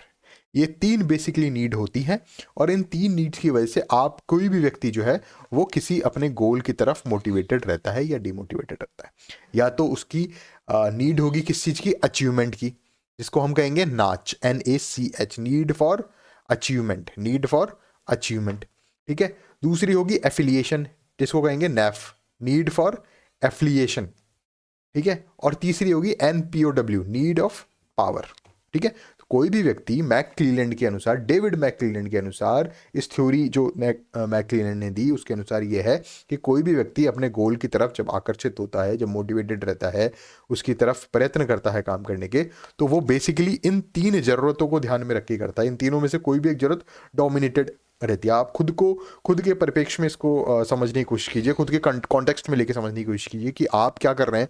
आप RAS की तैयारी कर रहे हैं, ठीक है, आपको SDM बनना है। अब ये क्या है, आपका गोल है, और इस तक पहुंचने के लिए जो मोटिवेशन चाहिए वो 3 नीड से आ रही है। या तो आपके अंदर नीड फॉर अचीवमेंट होगा, desire to excel and accomplish goal, इसकी वजह से आप RAS की तरफ मोटिवेटेड होंगे, ठीक है। दूसरा, या फिर आपके अंदर नीड फॉर एफिलिएशन होगा, desire for friendly relationships and social connections, की आपकी इच्छा होगी कि आप बड़े लोगों में बैठो, कलेक्टर से आपकी जानकारी हो, ठीक है, जिले के विधायकों से आपकी जानकारी हो, आप SDMO से जानकारी हो, तो वो जो नीड फॉर एफिलिएशन है उसकी वजह से आप RS बनना चाह रहे होंगे। या फिर आपके अंदर नीड फॉर पावर होगी, need for power, desire to influence and control others. ये 3 बेसिकली नीड्स बताई किसने, डेविड मैकक्लीलैंड ने, और उन्होंने कहा कि इन तीनों में से कोई ना कोई एक नीड जो है वो डोमिनेट करती है, और उस डोमिनेट करने की वजह से क्या होता है, आदमी अपने गोल की तरफ मोटिवेट होता है। तीनों भी हो सकती हैं, 2 भी डोमिनेट कर सकते हैं, लेकिन डोमिनेट तो एक ही नीड ज्यादा करेगी, ठीक है। लेकिन in any case 3 he basic needs होती हैं। पहली, नीड फॉर अचीवमेंट, जिसके अंदर आपके अंदर क्या भावनाएं रहती है कि बस मुझे करना है, मुझे अपना गोल क्लियर करना है। या अचीवमेंट जो है वो एक जरूरत होती है कि आपको एक्सेल होना है, आपको गोल अकम्प्लिश करना है, तो that is need for achievement, और इस नीड की वजह से आप मोटिवेटेड रहते हो, ठीक है। दूसरी नीड क्या है, नीड फॉर एफिलिएशन। एफिलिएशन में क्या होता है कि आपको बड़े बड़े लोगों से दोस्ती करनी है, desire for friendly relationships and social connections. Third हो जाती है नीड फॉर पावर, आपको पावर चाहिए, डिजायर टू इन्फ्लुएंस या फिर कंट्रोल अदर्स, या फिर दूसरों की सेवा करने के लिए ऐसी जगह आपको जाकर बैठना है जहां पर आप ज़्यादा से ज़्यादा लोगों की सेवा कर सको या अपनी पावर को पॉजिटिव तरीके से यूज़ कर सको, ठीक है। इन तीनों में से जो चीज़ डोमिनेट करेगी उसकी वजह से आप अपने गोल की तरफ, इस गोल की तरफ क्या रहेंगे, मोटिवेटेड रहेंगे, ठीक है। ये थ्योरी किसने दी थी, मैकक्लीलैंड ने दी थी।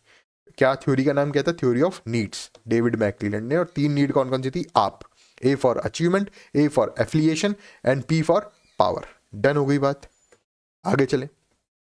Individuals have different dominant needs that influence their motivation style. अब क्या है, देखो, हमने बिहेवियर में, मैंने आपको पहले ही पढ़ाया हुआ है कि हर व्यक्ति की पर्सनैलिटी जो है वो अलग अलग होती है। No 2 persons in this world is same, ठीक है। मैं आपको पढ़ा रहा हूँ और एक दूसरा टीचर आपको पढ़ा रहा है, इन दोनों के पढ़ाने के मोटिवेशन में डिफरेंस हो सकता है, नीड्स में डिफरेंस हो सकता है। कोई ये सोच के पढ़ा रहा होगा कि मुझे अपने बेस्ट नॉलेज जो है वो ट्रांसफ़र करनी है, कोई ये सोच के पढ़ा रहा होगा कि मुझे फेमस होना है, बहुत ज़्यादा रील्स वगैरह बनानी है ताकि मैं ज़्यादा से ज़्यादा लोगों तक पहुँच सकूँ, मैं, मेरी प्रसिद्धि हो सके। कोई ये सोच के पढ़ा रहा होगा कि कुछ भी नहीं करना, अपने को सिर्फ पैसे कमाने, पढ़ाओ पैसे कमाओ, ठीक है। तो हर टीचर की जो टारगेट है जो नीड है वो अलग अलग हो सकता है, मोटिवेशन उसके काम के पीछे अलग अलग हो सकती है, हर स्टूडेंट की मोटिवेशन जो नीड्स है वो अलग अलग हो सकती है। उसी के तहत मैकक्लेलन ने तो ये तीन चीज़ें बता दी कि मोटा मोटी ये तीन चीज़ें हैं, achievement, need for achievement, need for affiliation and need for power. लेकिन हर व्यक्ति के हिसाब से इनमें से भी अलग अलग कंपोनेंट्स होंगे जो डोमिनेट करेंगे और उसके हिसाब से उसकी मोटिवेशन स्टाइल जो है वो चेंज होगी। ठीक है, तो यहाँ यही लिखा हुआ है कि individuals have different dominant needs, किसी की अचीवमेंट नीड ज़्यादा है, ठीक है, कोई सिर्फ ये सोच के तैयारी कर रहा है कि बस मुझे तो अचीवमेंट चाहिए, मुझे अपने पोर्टफोलियो में लिखवाना है कि आई एम IIT में था, मैं पढ़ाई की है, मैंने मास्टर्स IIM से किया और उसके बाद अब मैं सिविल सर्विसेज में हूँ। ठीक है, एक्सेल करना, फर्स्ट रहना कि भाई RS सिर्फ इसलिए निकालना है क्योंकि राजस्थान का सबसे बड़ा एग्जाम है। ठीक है, तो ये अचीवमेंट, नीड फॉर अचीवमेंट हो गया।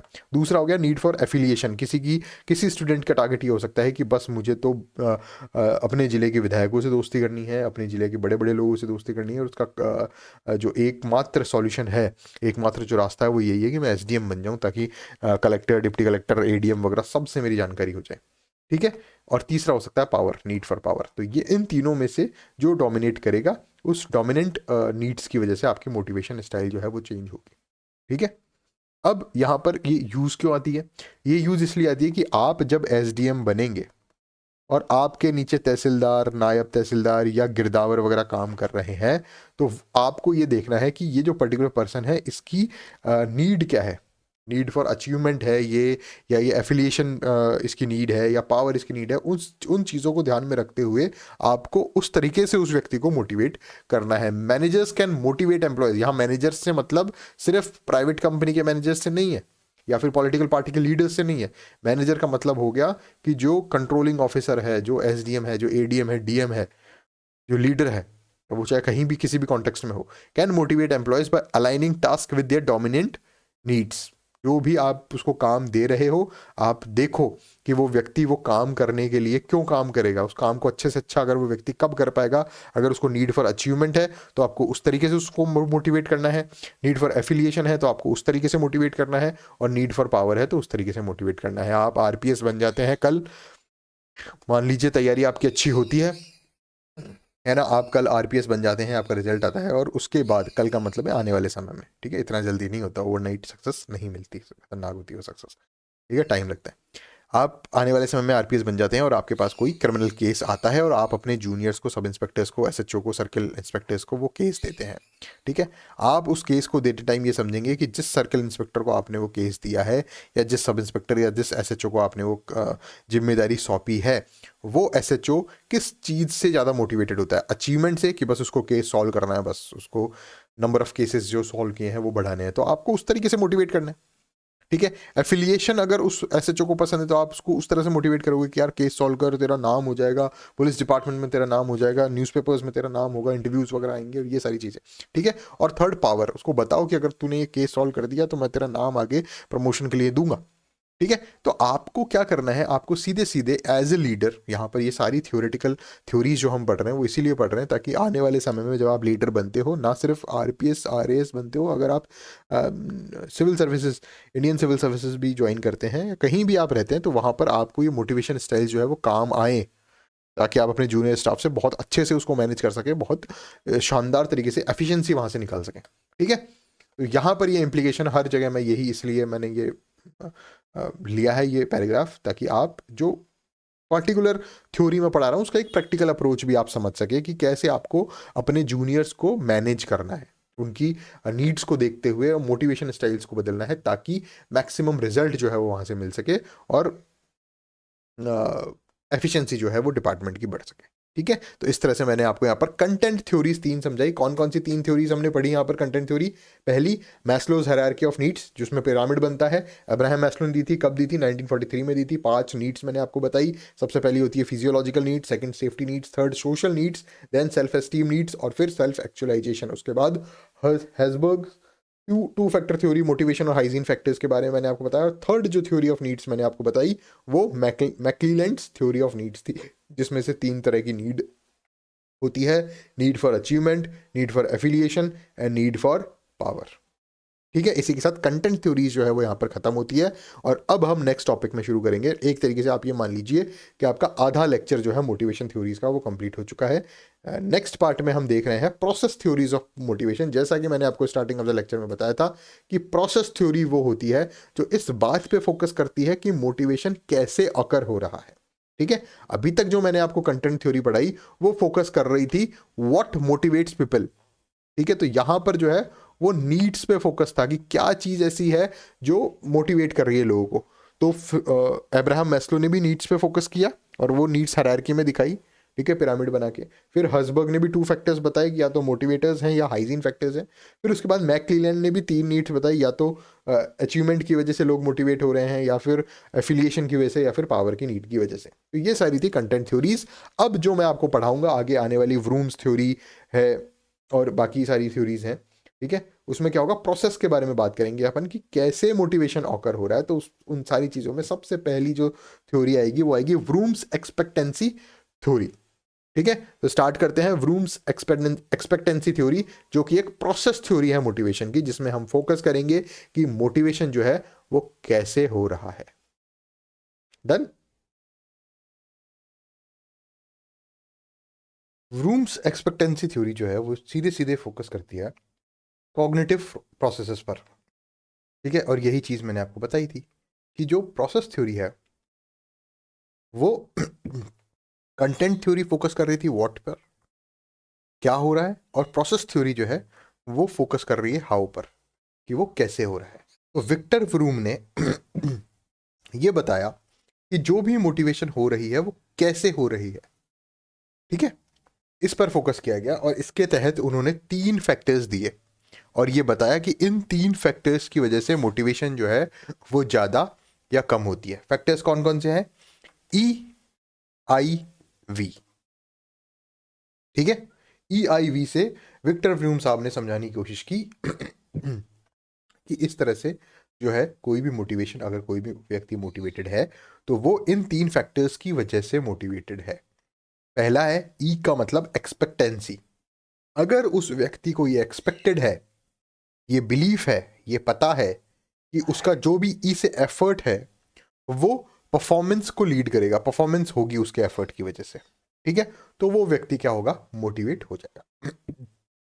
दूसरी आई से क्या होगा, इंस्ट्रूमेंटलिटी। ठीक है, इसका मतलब कि जो व्यक्ति जो एफर्ट डाल रहा है, जो परफॉर्मेंस हो रही है, उसका कोई ना कोई एक कंक्रीट आउटकम या रिवार्ड निकल के आएगा, वो क्या कहलाती है, इंस्ट्रूमेंटलिटी। जितना ज़्यादा उसको ये बिलीफ होगा कि उस व्यक्ति की परफॉर्मेंस जो है वो एक ना एक दिन रिजल्ट लेके आएगी, एक रिवार्ड लेके आएगी, एक कॉन्क्रीट आउटकम लेके आएगी, तो वो व्यक्ति ज़्यादा मोटिवेटेड रहेगा। इस पूरी चीज़ को मैं अच्छे से एक्सप्लेन करूँगा एक एग्जाम्पल के साथ। ठीक है, रियल लाइफ आपका एग्जाम्पल लूँगा मैं जैसे मैं बाकी जगह लेता हुआ आया हूँ, और उससे क्या होगा, आपको सारी चीज़ें अच्छे से दिमाग में सेट हो जाएंगी कि कैसे EIV काम करता है। और V जो थर्ड फैक्टर है, पहला फैक्टर क्या हो गया, E फॉर एक्सपेक्टेंसी। इसके अंदर क्या हो रहा है, इसके अंदर एक बिलीफ है कि जो व्यक्ति के एफर्ट है वो परफॉर्मेंस दे रहे हैं। ठीक है, फिर आता है आई मतलब इंस्ट्रूमेंटलिटी, मतलब जो व्यक्ति के जो परफॉर्मेंस है वो आउटकम लेकर आएगी, रिवॉर्ड लेकर आएगी। और थर्ड आता है वैलेंस। वैलेंस का मतलब कि जो रिवॉर्ड है उसकी कोई ना कोई वैल्यू होगी, वो वैल्यू कितनी ज़्यादा है कितनी कम है उस पर मोटिवेशन डिपेंड करता है। डन। हमेशा की तरह फिर वापस एग्जांपल देता हूं, आप RS की तैयारी कर रहे हैं, ठीक है, आपका मोटिवेशन लेवल अगर मुझे चेक करना है तो वो कैसे चेक होगा, वो 3 फैक्टर्स पे डिपेंड करेगा। पहली चीज E, दूसरी I, तीसरा V। Done. E for expectancy. E मतलब एक्सपेक्टेंसी। एक्सपेक्टेंसी क्या होगी कि आपको इस बात का यकीन है कि जो भी आप एफर्ट डाल रहे हैं, जो भी आप चीज़ें पढ़ रहे हैं, जो भी मैं आपको पढ़ा रहा हूँ, व्रूम्स एक्सपेक्टेंसी थ्योरी अगर एग्जाम में आती है तो अभी जो आप इसको बैठकर पढ़ रहे हैं मुझसे, आपको इस बात का यकीन है अगर कि it will lead to performance, कि आप अगर 5 नंबर का क्वेश्चन आता है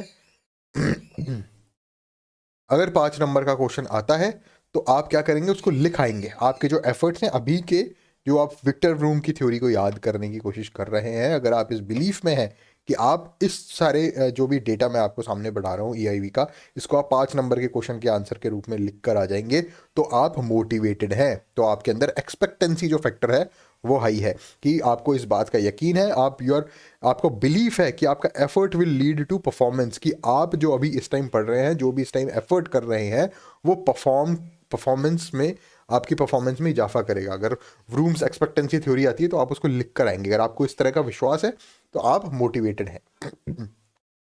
सेकंड आती है इंस्ट्रूमेंटलिटी।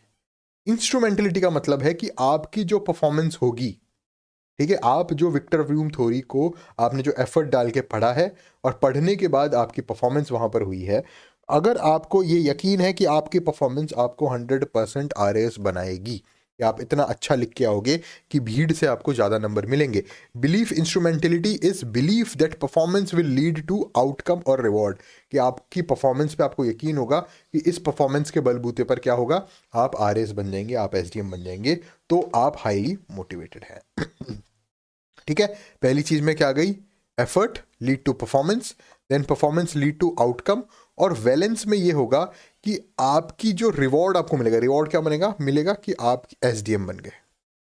ठीक है, ये जो आपको रिवॉर्ड मिल रहा है, इसकी वैल्यू जो है कितनी है, SDM बनने की वैल्यू कितनी है, ये जितनी ज्यादा होगी उतनी ज्यादा आपको सेटिस्फैक्शन मिलेगा, उतना ज़्यादा आपको मोटिवेटेड आप फील करोगे। तो motivation is equals to expectancy. Expectancy मतलब आपको ये यकीन होना कि आपके द्वारा किया गया कोई भी एफर्ट परफॉर्मेंस फॉर्म करेगा, लीड टू परफॉर्मेंस, वो परफॉर्मेंस में इजाफा करेगा, उसको क्या कहते हैं, एक्सपेक्टेंसी। जितना आपको ये यकीन है कि आपका एफर्ट परफॉर्मेंस में इजाफा करेगा, उतनी आप ज़्यादा मोटिवेटेड हैं। Second, expectancy multiplied bye instrumentality, मतलब कि आपको इस बात का यकीन होना कि आपकी जो परफॉर्मेंस है that will lead to certain outcome और रिवॉर्ड, तो आपकी मोटिवेशन ज़्यादा होगी। मल्टीप्लाइड बाय वैलेंस, वैलेंस मतलब जो आपको रिवॉर्ड मिलेगा आपकी परफॉर्मेंस से, जो परफॉर्मेंस बनी थी एफर्ट से, यहां से क्या हो गया, effort lead to performance, performance lead to reward, and reward की बहुत अच्छी वैल्यू होना।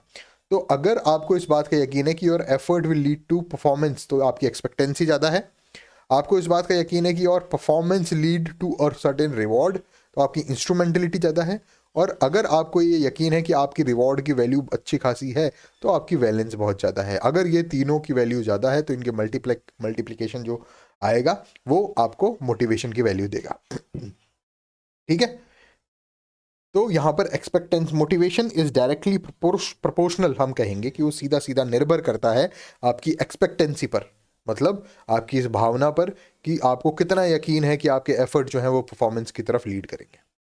मल्टीप्लाइड बाय इंस्ट्रूमेंटलिटी, इंस्ट्रूमेंटलिटी मतलब इस बात का यकीन होना कि आपकी जो परफॉर्मेंस है, जो एफर्ट डालने पर जो परफॉर्मेंस निकली थी, उस परफॉर्मेंस से आपको निश्चित तौर पर रिवॉर्ड मिलेगा, इस बात का यकीन होना इंस्ट्रूमेंटलिटी की वैल्यू बढ़ाता है। और रिवॉर्ड की वैल्यू ज़्यादा होने का विश्वास होना आपकी वैलेंसी बढ़ाता है। ठीक है, तो motivation is directly proportional to expectancy multiplied by instrumentality multiplied by valence. Done. ठीक है, तो यहाँ तक ये सारी चीज़ें क्लियर हैं। आगे चलते हैं, रूम्स एक्सपेक्टेंसी थ्योरी का की आइडिया क्या है उसके बारे में बात करते हैं, और इम्प्लीकेशंस किस तरह से इम्प्लाई करते हैं इसको, उन सारी चीज़ों के बारे में बात करते हैं। तो सबसे पहली चीज़ जो अभी तक मैंने आपको यहाँ समझाई और जो विक्टर व्रूम साहब ने यहाँ पर बताई, वो 3 चीज़ें थी, एक्सपेक्टेंसी, इंस्ट्रूमेंटलिटी और वैलेंस। ठीक है, मोटी मोटी बात यहाँ पर क्रक्स ये निकल के आता है कि लोग जो हैं वो मोटिवेटेड कब फील करते हैं, जब उनको ये यकीन हो कि उनके जो एफर्ट हैं वो डिज़ायर्ड रिवॉर्ड्स उनको मिल रहा है, कि जो भी वो एफर्ट पुट इन कर रहे हैं उसका डिज़ायर्ड रिवॉर्ड, यहाँ से एफर्ट जा रहा है, यहाँ से रिवॉर्ड आ रहा है, अगर वो डिज़ायर्ड रिवॉर्ड आ रहा है तो वो लोग मोटिवेटेड फील करते हैं। ठीक है, तो मैंने यहाँ पर क्या समझाने की कोशिश की, EIV, एक्सपेक्टेंसी, इंस्ट्रूमेंटेलिटी और वैलेंस, इन तीनों का मल्टीप्लिकेशन मिलकर क्या बनता है, मोटिवेशन। एक्सपेक्टेंसी क्या है, एक आदमी जिसको यकीन हो कि उसके जो एफर्ट्स हैं वो परफॉर्म करेंगे, परफॉर्मेंस देंगे। इंस्ट्रूमेंटेलिटी क्या होती है, कि जो आदमी की परफॉर्मेंस है वो रिवॉर्ड्स देगी। और वैलेंसी क्या होती है कि आदमी के जो रिवॉर्ड्स हैं उनकी वैल्यू होगी। तो ये सारी चीज़ें जब आपको देखने को मिलती है, जब एक आदमी ये देखता है कि उसके एफर्ट्स जो है वो परफॉर्म कर रहे हैं, परफॉर्मेंस जो है उसकी रिवॉर्ड्स देंगे और जो रिवॉर्ड्स जो है वहाँ से उसको वैल्यू मिलेगी, तो वो व्यक्ति क्या होता है, मोटिवेटेड होता है। ठीक है, इससे आप क्या कर सकते हैं, जब भी आप SDM बनेंगे तो आप ये ध्यान रखेंगे कि जितने भी लोग हैं आपके अंडर में, सबॉर्डिनेट जितने भी हैं, ठीक है, आपके अंडर जितने भी तहसीलदार वगैरह वो सब काम कर रहे हैं, उनका परफॉर्मेंस रिवॉर्ड लिंकेज जो है वो ज़रूर होना चाहिए। And meaningful rewards are essential. जो भी रिवॉर्ड्स होंगे वो मीनिंगफुल होनी चाहिए। ऐसा नहीं है कि आपने कह दिया कि ये काम कर दो और आपको कोई बिल्कुल अनरियलिस्टिक रिवॉर्ड आपको दे दिया जाए, नहीं, ऐसा नहीं होगा। ठीक है, आपको प्रमोशन के चांसेस, आपको ये कहा जा सकता है कि आप अगर ये अच्छा काम करेंगे तो आपकी ACR जो होती है, एनुअल कॉन्फिडेंशियल रिपोर्ट जो होती है, वो अच्छे से भरी जाएगी। APR जिसको कहते हैं आजकल, APAR, annual performance and appraisal report. ठीक है, हर ऑफिस में जब भी आप कहीं किसी भी पोस्ट पे काम करेंगे तो आपका जो कंट्रोलिंग अधिकारी है वो APAR भर के अपने ऊपर भिजवाएगा, जिससे प्रमोशंस वगैरह में प्रायोरिटी वगैरह वो सब मिलती है, सीनियरिटी वगैरह उसी से सेट होती है। Annual performance and appraisal report. ठीक है, तो इस तरह से मीनिंगफुल रिवॉर्ड्स दिए जानी चाहिए किसी भी लीडर द्वारा अपने सबॉर्डिनेट्स को, ताकि वो उस तरीके से काम कर सकें। डन हो गई बात समझ में आ गई। आगे चलते हैं। नेक्स्ट वही जो है प्रोसेस थ्योरी में एडम्स इक्विटी थ्योरी, जैसा कि नाम से आपको समझ में आ रहा है, एडम भाई साहब ने दी इक्विटी थ्योरी है ये, किसी दो चीज़ों के बीच में इक्वालिटी बताएगी। ठीक है, तो इसको समझने की कोशिश करते हैं। सबसे पहले फेयरनेस की बात हो रही है मोटिवेशन में। ठीक है, कि मोटिवेशन जितना भी हो उसके अंदर फेयरनेस होनी चाहिए। इनपुट आउटपुट रेशो की बात हो रही है कि आदमी जो इनपुट देगा वही उसको क्या मिलना चाहिए, आउटपुट मिलना चाहिए। इनपुट क्या देगा, वो एफर्ट, और आउटपुट क्या मिलेगा, रिवॉर्ड। जब ऐसा होता है तब व्यक्ति मोटिवेटेड होता रहता है, और जब एफर्ट के बनिस्पत रिवॉर्ड कम मिलता है तो व्यक्ति मोटिवेटेड नहीं रहता, या वाइस वर्सा हो जाता है। मान लीजिए एग्जाम्पल के तौर पर बात करते हैं, टेक्स्ट हम बाद में देखेंगे, पहले आपको एग्जाम्पल की तरह समझाने की कोशिश करता हूँ। आप किसकी तैयारी कर रहे हैं, RS की तैयारी कर रहे हैं। बहुत, आप 13-13 घंटे दिन रात पढ़ रहे हैं। मेन एग्जाम की बात छोड़ो, अपन टेस्ट सीरीज पे फोकस करते हैं। 13-13 घंटे पढ़ने के बाद आपको उम्मीद है कि 200 मार्क्स में से इस संडे को आप जो पेपर दोगे टेस्ट सीरीज, उसमें आपके 100+ आ जाएंगे। ठीक है, आपने पर डे 13-13 घंटे अच्छे अच्छे रिसोर्सेज देखे, मेरे सारे लेक्चर्स वगैरह देखे, सब कुछ किया, और मान लीजिए आप वहाँ पर आपके जो एफर्ट है वो बहुत ज़्यादा है, लेकिन जो रिवॉर्ड निकल के आया, आपको एक्सपेक्टेड कितना था, 100+, लेकिन जो रिवॉर्ड निकल के आया वो मान लीजिए आता है 70 मार्क्स। ठीक है, तो एफर्ट ज़्यादा है आपके अकॉर्डिंग, लेकिन रिवॉर्ड कम है, तो आपकी मोटिवेशन लेवल डाउन हो जाएगा। ठीक है, दूसरा केस देखते हैं। मान लीजिए आप 13-13 घंटे पढ़ रहे हैं। ठीक है, आपको उम्मीद है कि आपके 100+ नंबर आएंगे, और आप टेस्ट सीरीज देते हैं और आपका स्कोर आता है 130 नंबर। ठीक है, जब एफर्ट के बनिस्पत आपका रिवॉर्ड ज़्यादा हो जाता है, एफर्ट कम है लेकिन रिवॉर्ड बहुत ज़्यादा हो गया, अनएक्सपेक्टेड हो गया, तब भी आप डीमोटिवेटेड फील करते हैं, आप मोटिवेशन आपकी खत्म हो जाती है, क्योंकि आपको ये लग रहा है कि कम एफर्ट्स में भी रिजल्ट्स अच्छे आ रहे हैं, तो वो एफर्ट्स भी धीरे धीरे वो डालना कम कर देता है। तो यहाँ पर यही बात हो रही है। एडम्स इक्विटी थ्योरी में एडम ने एफर्ट और रिवॉर्ड को, मतलब इनपुट और आउटपुट को कंपेयर किया। इनपुट क्या है, इनपुट है रिवॉर्ड, और आउटपुट इनपुट है एफर्ट और आउटपुट है रिवॉर्ड। ये दोनों, इनकी इक्विटी होना जरूरी है, इनकी इक्वालिटी होना जरूरी है। इफ दे परसीव इक्विटी, अगर कोई व्यक्ति अपने एफर्ट और अपने रिवॉर्ड में इक्विटी पर परसीव करता है तो उसकी मोटिवेशन जो है वो स्टेबल रहती है। उसको, अगर किसी व्यक्ति को ये लग रहा है कि उसने जो एफर्ट पुट इन किया है उतना ही उसको रिवॉर्ड मिला है, तो उसका जो मोटिवेशन है वो स्टेबल रहता है। दूसरा पॉइंट क्या होता है, अगर उस व्यक्ति को इनइक्विटी लग रही है, या तो ये लग रहा है कि अंडर रिवार्डेड है, या ये लग रहा है कि वो ओवर रिवॉर्डेड है, कि भाई एफर्ट तो जो पुट इन कर रहा है वो कर रहा है, अगर उसको लग रहा है कि 100 नंबर आने चाहिए थे, 80 आ रहे हैं, तो वो क्या हो गया, अंडर रिवॉर्डेड हो गया। अगर उसको लग रहा है कि 100 मार्क्स आने चाहिए थे और आ गए 180, तो वो क्या हो गया, ओवर रिवॉर्डेड हो गया। ऐसी कंडीशन में भी मोटिवेशन नेगेटिवली अफेक्ट होती है। नेगेटिवली अफेक्ट होने का मतलब ये है कि मोटिवेशन बढ़ेगा नहीं, मोटिवेशन उल्टा कम ही होगा। बात समझ आ गई। मोटी मोटी बात यहाँ पर क्रक्स निकल के ये आ रहा है कि एडम्स इक्विटी थ्योरी में जॉन स्टेसी एडम्स भाई साहब फोकस करते हैं फेयरनेस इन मोटिवेशन में, कि मोटिवेशन जो है वो फेयर तरीके से काम करती है। ठीक है, पीपल जो है वो अपने इनपुट आउटपुट रेशियो को कंपेयर करते हैं, वो ये देखते हैं कि इनपुट में जो एफर्ट्स आपने दिए वो, और आउटपुट में जो रिवॉर्ड आपने दिया वो इक्विटी में है या नहीं। अगर उनको ऐसा लगता है कि वो इक्विटी में है, मतलब जो एफर्ट उन्होंने लगाया उतना ही रिवॉर्ड उनको मिल रहा है, तो मोटिवेशन जो है वो स्टेबल रहती है। अगर उन इफ़ दे परसीव इनइक्विटी, अगर उनको लग रहा है कि एफर्ट और रिवॉर्ड में इक्वालिटी नहीं है, उनको लग रहा है कि एफर्ट तो उन्होंने अच्छे दिए लेकिन रिवॉर्ड कम रहा, या एफर्ट तो उन्होंने कम दिए रिवॉर्ड ज़्यादा रहा, ऐसे केस में जब अंडर रिवॉर्डेड या ओवर रिवॉर्डेड वाली सिचुएशन आती है तो मोटिवेशन नेगेटिवली अफेक्ट होती है। ठीक है। अब इसमें क्या है कि दो चीज़ें हैं, देखो, एक तो होता है प्रैक्टिकलिटी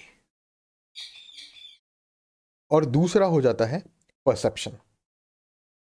ये जो सारा खेल है ये परसेप्शन पर डिपेंड करता है। रियलिटी चाहे कुछ भी हो, प्रैक्टिकल ऑन ग्राउंड रियलिटी कुछ भी हो, लेकिन सारा खेल किस चीज़ का है? परसेप्शन का है। अगर आप ये परसीव कर रहे हैं, आपको ऐसा लग रहा है, अगर आप ये बिलीव कर रहे हैं कि आपके एफर्ट के बराबर रिवॉर्ड है, तो you feel satisfied and always feel motivated.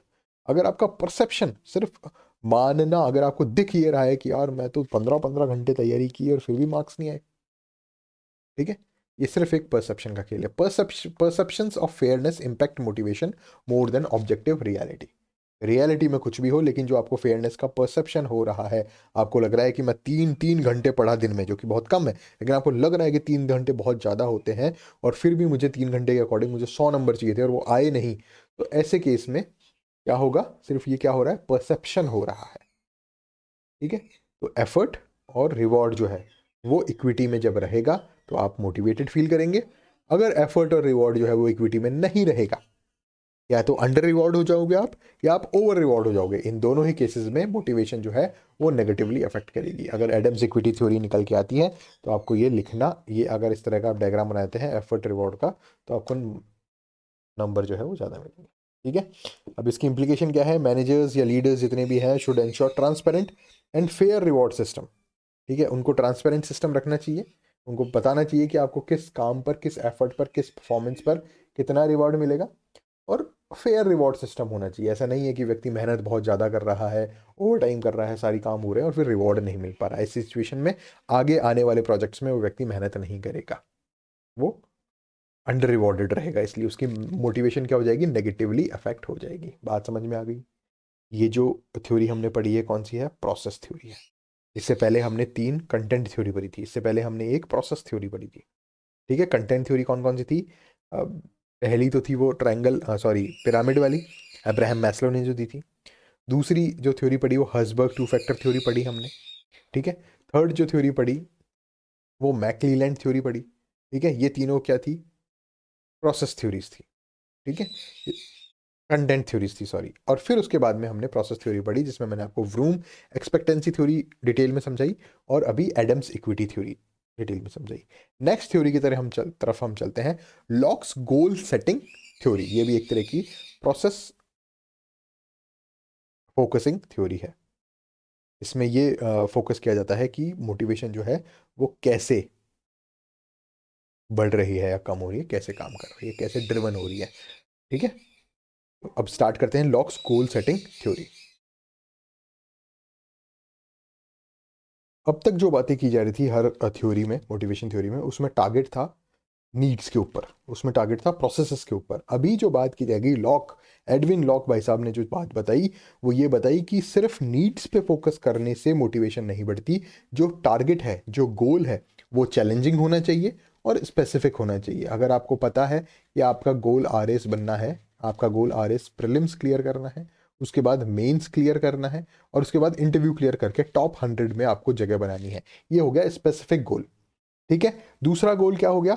ये गोल चैलेंजिंग होना चाहिए, कि आपको पता होना चाहिए कि 6 लाख 7 लाख बच्चे देंगे, जिसमें से टॉप 100 में आना बड़ा चैलेंजिंग काम है। इस तरह के जब आप गोल सेट करते हो तो आप ऑटोमेटिकली क्या रहते हो? मोटिवेटेड रहते हो। लॉक भाई साहब ने बताया नीड्स वगैरह वो सारी चीज़ें सेकेंडरी है, प्राइमरी चीज़ जो है, जो मोटिवेशन जिससे ड्राइव होती है, वो क्या होती है? Setting specific and challenging goals. Then the theory highlights, अब इसमें 5 फैक्टर्स उन्होंने बताए हैं। ठीक है। सबसे पहला फैक्टर बताया है क्लैरिटी, कि आपको गोल की क्लैरिटी होनी चाहिए, जैसा कि आप सबको है कि आपको क्या करना है, क्या पाथ फॉलो करना है, कौन कौन सी किताबें पढ़नी है और क्यों पढ़नी है, क्योंकि आपको आरएस टॉप 100 में अपनी जगह बनानी है। या तो आपको आरएस टॉप 100 का मतलब पता है आपको?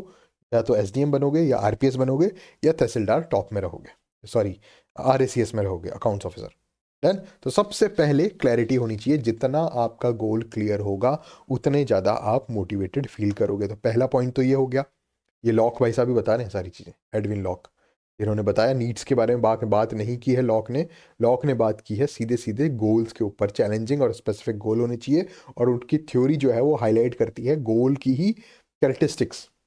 ठीक है, कि गोल जो है वो क्लियर होना चाहिए आपका, वेल डिफाइंड वेल डिटरमाइंड गोल होना चाहिए, पहली चीज।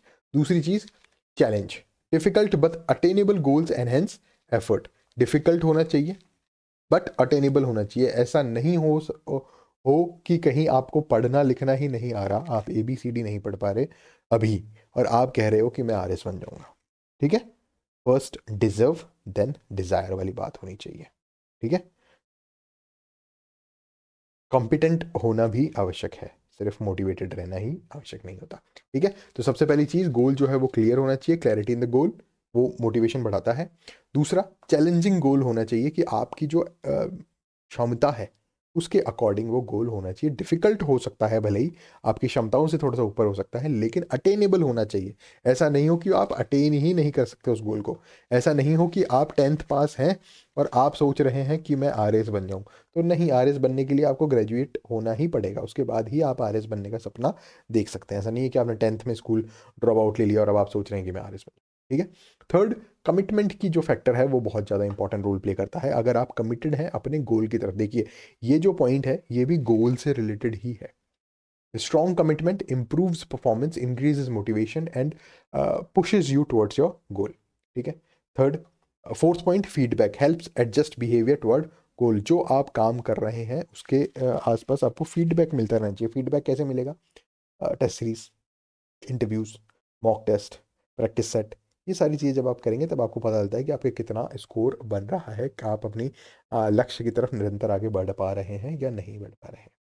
ठीक है, goals should consider task difficulty, task complexity होना भी आवश्यक है। बिल्कुल इजी टास्क रहेगी तो आप मोटिवेटेड फील नहीं करेंगे। तो आपको मोटिवेटेड फील तब ही होगा जब आपकी टास्क जो है वो थोड़ी कॉम्प्लेक्सिटी हो, गोल जो हो वो आपका बिल्कुल क्लियर हो, चैलेंजिंग गोल हो, कमिटमेंट आपका गोल की तरफ हो, फीडबैक आपको मिले और टास्क कॉम्प्लेक्सिटी भी आपकी वहाँ पर हो। तो ये सारे फैक्टर्स जो हैं ये इंपॉर्टेंट रोल प्ले करते हैं मोटिवेशन पाने के लिए, according to Edwin lock.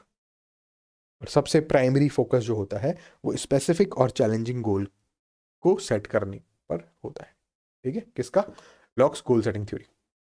Setting effective goals improves performance and motivation. जैसे ही आप इफेक्टिव गोल रखोगे, आपके एफर्ट्स इंप्रूव हो जाएंगे, आपकी परफॉर्मेंस इंप्रूव हो जाएगी और अल्टीमेटली आपकी मोटिवेशन इंप्रूव हो जाएगी। ये बात कह रहे हैं एडविन लॉक।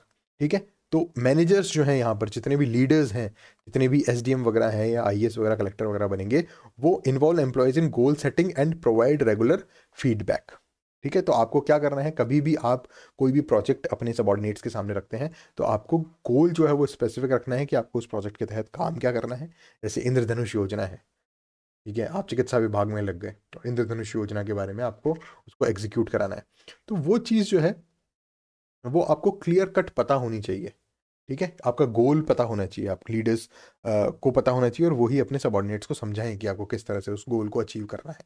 ठीक है, वो गोल क्लियर होना चाहिए, बिल्कुल चैलेंजिंग होना चाहिए, कि आपको ग्रामीण जनता को ये समझाना है, माताओं बहनों को ये समझाना है कि वो जो टीकाकरण होगा 7 बीमारियों के तहत वो कितना जरूरी है।